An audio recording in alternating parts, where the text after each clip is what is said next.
মদ খাইলে 80 বেত, এই আইন বাংলাদেশে চালু হোক আমরা চাই কি চাই না?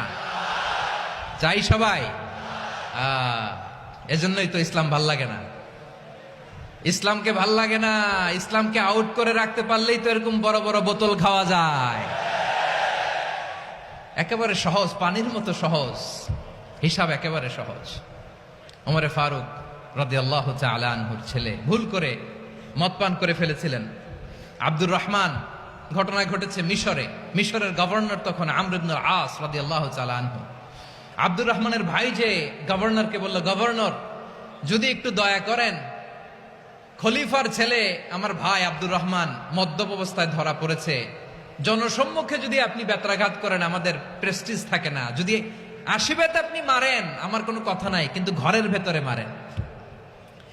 আব্দুর রহমানের ভাইয়ের সুপারিশ শুনে সাইয়েদনা আমর ইবনুল আস রাদিয়াল্লাহু তাআলা আনহু রাজি হয়ে গেলেন।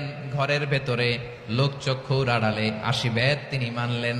কিন্তু ঘটনাক্রমে এই কথা লুকিয়ে লুকিয়ে ঘরের ভেতরে 80 বেত মারার কথা সাইয়েদনা ওমর ফারুক মদিনা থেকে জানতে পারলেন। মদিনা থেকে তিনি ফরমান জারি করলেন, এই বিচার যেমনটি আমর ইবনুল আস আদায় করেছে এটা প্রকৃতপক্ষে আদায় হয় নাই।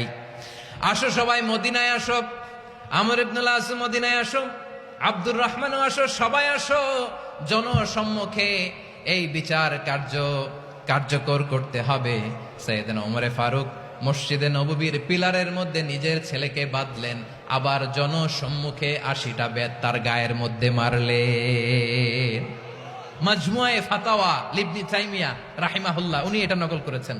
এটা সবচেয়ে বিশুদ্ধ মত। আরো অনেক মত আছে, মারা গেছে কবরের উপর, ওগুলো বাদই দিলাম।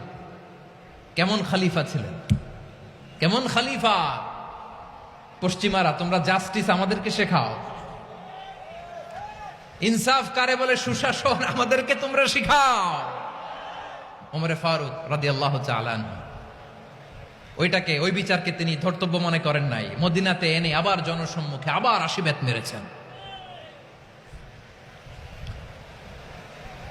মিশরে ওমর ফারুক রাদিয়াল্লাহু তাআলা আনহু আমর ইবনুল আসকে গভর্নর করে পাঠালেন।